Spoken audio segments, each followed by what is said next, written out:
मित्रों नमस्ते, जय सनातन, सशक्त भारत से मैं डॉक्टर आर के वर्मा। दो विनती हैं आज। एक विनती तो शेयर और सब्सक्राइब की बोलता हूं, दूसरी ज्यादा महत्वपूर्ण है। यह वीडियो आप देखिएगा जरूर, क्योंकि इस वीडियो में मैं कुछ ऐसी बातें बताने जा रहा हूं जो हो सकता है आपने सुनी ना हो, आपने महसूस ना की हो, लेकिन मैं आंखों देखा वर्णन बताने जा रहा हूं महाकुंभ का। हो सकता है मेरी आंखों से आप कुछ देख सकें, मेरे कथन से आपको सुन सकें। अभी साथियों मैं महाकुंभ गया, मैं अभी कल महाकुंभ होके आया हूं। अभी तक मैं भी सुन रहा था कि साहब इंतजाम बहुत बढ़िया है और करोड़ों लोगों ने डुबकी लगा ली और ये होता है वो होता है। मैं इसके पहले कभी गया नहीं था, मैं महाकुंभ में पहली बार गया। इतना घोर सनातनी होने के बावजूद मैं अभी तक नहीं गया था। मैं जब गया साथियों तो एक अद्भुत नजारा मैंने देखा, अद्भुत दृश्य। मेरी आस्था 100 गुनी ज्यादा बढ़ गई। अब आप कहेंगे ऐसा मैंने क्या देख लिया। मैं शुरुआत करता हूं कि मैं लखनऊ में स्टेशन पर बैठा रात 11:30-12 बजे। स्टेशन पर साथियों पैर रखने की जगह नहीं थी, इतनी भीड़ थी। खैर मेरा कुछ अपना अलग से इंतजाम था। मैं जब घुसने लगा एसी कंपार्टमेंट में तो वहां पर भीड़ जाने लगी। लोगों ने रोका भीड़ को, भीड़ रुक गई। अंदर हम लोग बैठ गए। उसके बाद अंदर आने से रोका जा रहा था, लेकिन थोड़ी देर बाद कुछ लोग अंदर आए और जो टॉयलेट के बाहर और जितनी जगह होती है वहां पर खचाखच लोग बैठ गए। जिसको जरा सी भी टेक लगाने की जगह हुई वो टेक लगा लिया। लेकिन साथियों किसी ने न तेज आवाज में बोला, न कोई बदतमीजी की। फुल कोऑपरेशन, बिल्कुल सहयोग, हंसते खेलते मनोरंजन करते, जय श्री राम बोलते, ओम नमः शिवाय बोलते, हर हर गंगे जय मां गंगे बोलते हुए वो लोग बैठे रहे। रात बीत गई। सुबेरे 4:30 बजे हम संगम स्टेशन पर उतरे। संगम स्टेशन पर इससे भी ज्यादा भीड़। उस खचाखच भीड़ में हम चले। इस तरह से चले कि हम 3 लोग थे, मैं, मेरी पत्नी और मेरा बेटा, कि कहीं हम लोग खो ना जाए, तो एक लाइन में चले। उसके बाद जाकर एक कमरे में तैयारी करके कपड़े बदलकर हम लोग निकल लिए।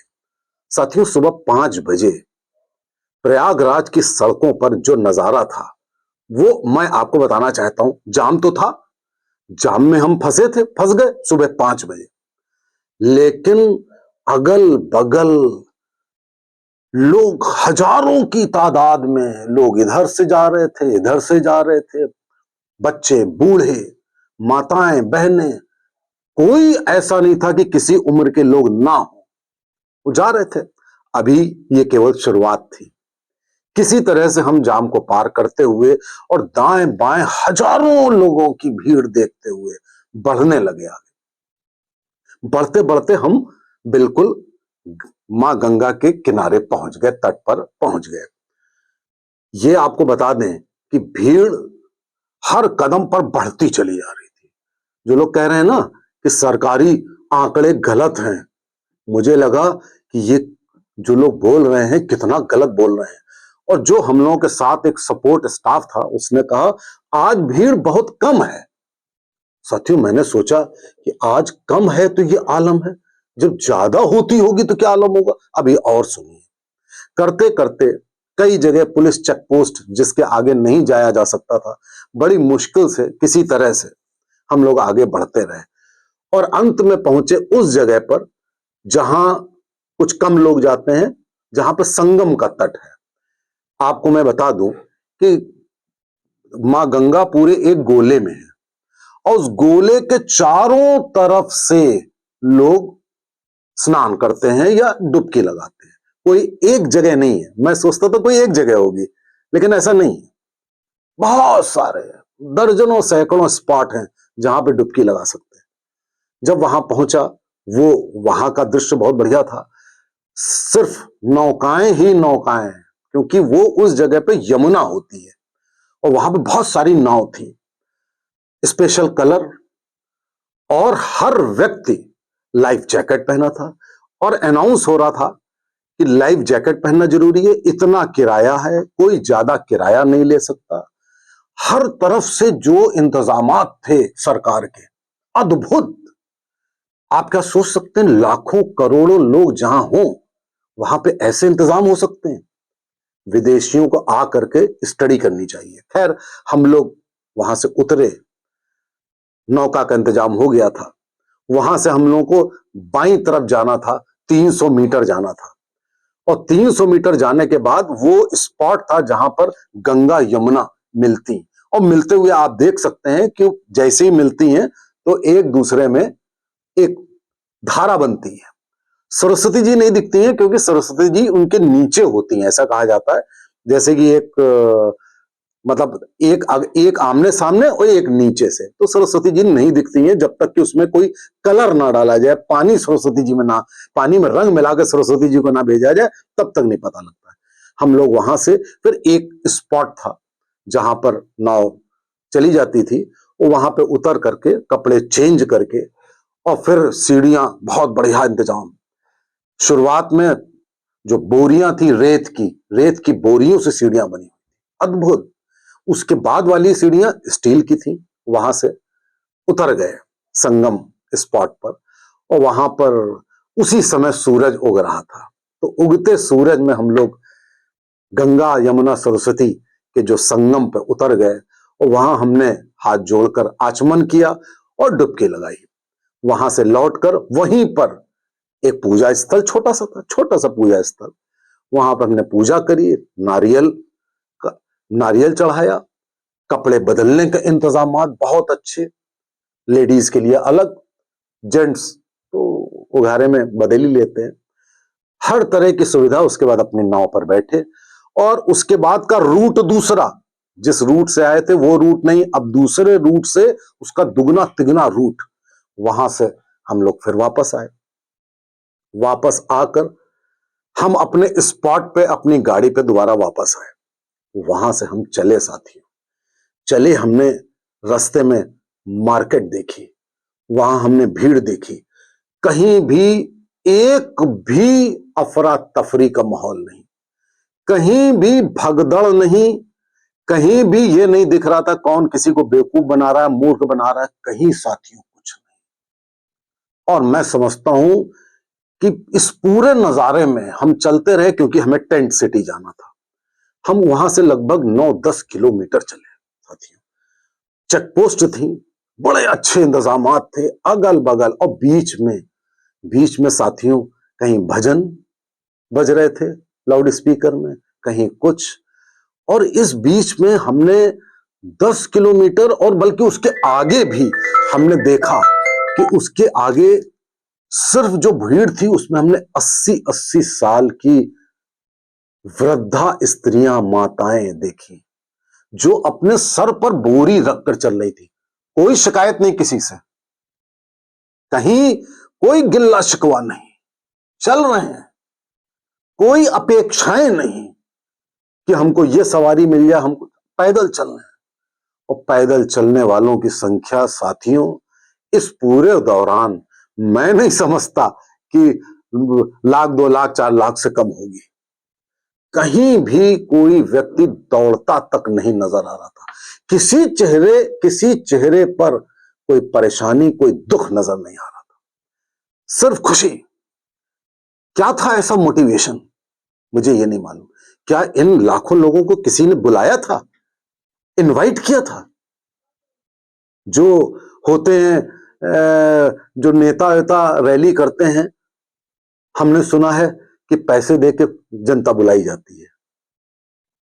किसी जनता को कोई प्रलोभन नहीं, हर व्यक्ति स्वेच्छा से बगैर आमंत्रण निमंत्रण के इतनी तकलीफ झेलता हुआ, इतना खुश होता हुआ ऐसे जा रहा था जैसे उसे अमृत मिल रहा हो। ये हमारे देश की संस्कृति, ये हमारी सनातन संस्कृति, ये हमारी आस्था, और ये मैं समझता हूं कि इससे बढ़िया संस्कृति पूरे विश्व में नहीं हो सकती। पूरा विश्व आके देखे साथियों। बहुत सारे फॉरेनर्स थे वहां पर, फॉरेनर्स भी बड़े खुश नजर आ रहे थे। उनको अपने देश में जाकर भेजना चाहिए रिसर्च टीम को कि क्या ऐसा हो सकता है कि तुम्हारे देश में हम 10 करोड़ लोग भेज दें और तुम्हारे देश में कोई अफरा तफरी ना हो। अफरा तफरी छोड़िए, बर्बाद हो जाएगा देश अगर 10 करोड़ आदमी कहीं पहुंच जाए। आज साथियों 25 जनवरी है, अब तक कहते हैं संगम में 10 करोड़ लोग डुबकी लगा चुके हैं साथियों। और इंतजामात की तो ये आलम कि हमें एक बात की बड़ी खुशी है। हमने 2-3 जगह सुना कि लोग ऐसा कहते हुए पाए गए, दुकानदार, अगर कुछ जरा सा भी कोई बात हुई, अरे सुनो मोदी के युग में क्या ऐसा करोगे। 2-3 जगह सुना, सुनो योगी जी हैं, उनका इंतजाम है। साथियों मैंने देखा, ये मैं कोई राजनीतिक बात नहीं कर रहा हूं, मैं आंखों देखा वर्णन बता रहा हूं। क्या कभी नेताओं की इतनी प्रशंसा आपको कुंभ में मिलेगी। इंतजामात देखिए, वहां की व्यवस्था देखिए, वहां पे देखिए लोगों का कष्ट दूर करने का यथासंभव प्रयत्न देखिए। ऐसा प्रयास आप नहीं देख पाएंगे किसी भी देश, चाहे अमेरिका हो, हम 10 करोड़ भेज दें उनके एक शहर में। हमारा छोटा सा प्रयागराज बहुत छोटा शहर है, वहां पे 10 करोड़ हम बड़े शहर में भेज के दिखा दें, भाई साहब शहर की सारी व्यवस्था ठप हो जाएगी, शहर में आग लग जाएगी। और किसी संप्रदाय या और किसी भी देश में इतनी भीड़ कर दो, बवाल हो जाएगा। मैंने नहीं देखा प्लेटफॉर्म पे, ट्रेन पर सीटियां बज रही थी व्यवस्था की, लेकिन कोई ऐसा भी नहीं था, सब ऑटो रेगुलेशन हो रहा था, सबको अपनी जिम्मेदारी का एहसास था, सबको यह मालूम था। वहां पे खोने और पाए जाने वाले केंद्र बने हुए थे आर्टिफिशियल इंटेलिजेंस के, सबको यह एहसास था कि मुझे लोगों की मदद कर। टेंट सिटी में आए साथियों, टेंट सिटी गंगा की रेत में टेंट बने थे, इतने खूबसूरत कि मैं क्या बताऊं। दाम ज्यादा थे, लेकिन जो लोग दे सकते हैं दाम ज्यादा, उनके लिए होना भी चाहिए, वरना हम खर्चा कैसे निकालेंगे। इतने खूबसूरत विदेश शर्मा जाए, बड़े बड़े जिनको आप बहुत नाम लेते हैं जिनका आप, वो शर्मा जाए इतनी सुंदरता से, ऐसे इंतजामात से और इतनी शांति से। मैं जो सबसे बड़ा फैक्टर आपको बताना चाहता हूं, इतनी शांति, इतनी सुखद अनुभूति, क्यों लोग इतने जुड़ रहे हैं। इसीलिए देश के जो दुश्मन हैं वो चिढ़ते हैं हमसे कि मोक्ष के लिए, अरे मोक्ष किसको मिल जाएगा भाई, 45 करोड़ लोग हैं, भगवान किसको किसको मोक्ष देंगे। पाप को धोने के लिए कितनों के पाप धो दिए जाएंगे, लेकिन एक आस्था देखिए कि वहां नहाने से हम अपने देश, अपनी संस्कृति से जुड़ जाते हैं।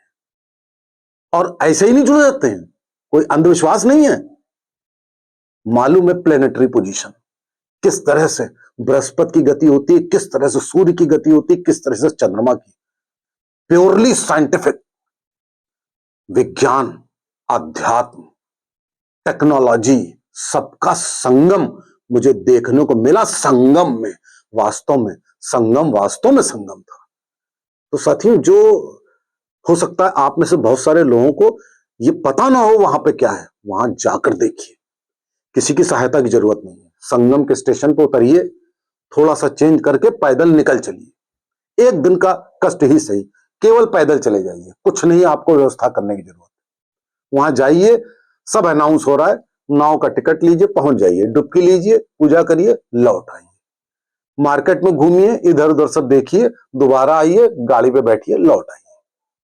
चाहे उत्तर प्रदेश के हो, चाहे देश के किसी भी कोने में हो, आप ये करके देखिए जो नहीं कर रहा है। बाकी 45 करोड़ ने तो कर दिया साथियों। तो साथियों, ये वीडियो सुनिए, बार बार सुनिए, शेयर करिए, सब्सक्राइब करिए, जानिए, दूसरों को बताइए, अपनी संस्कृति पर गर्व अनुभव करिए और ये सोचिए कि हम कितने भाग्यशाली हैं कि हम ऐसे देश में, ऐसी संस्कृति में, ऐसी पंचतत्व वाली जगह पर हमने जन्म लिया है। हमारा जीवन धन्य है साथियों। जय सनातन, जय भारत।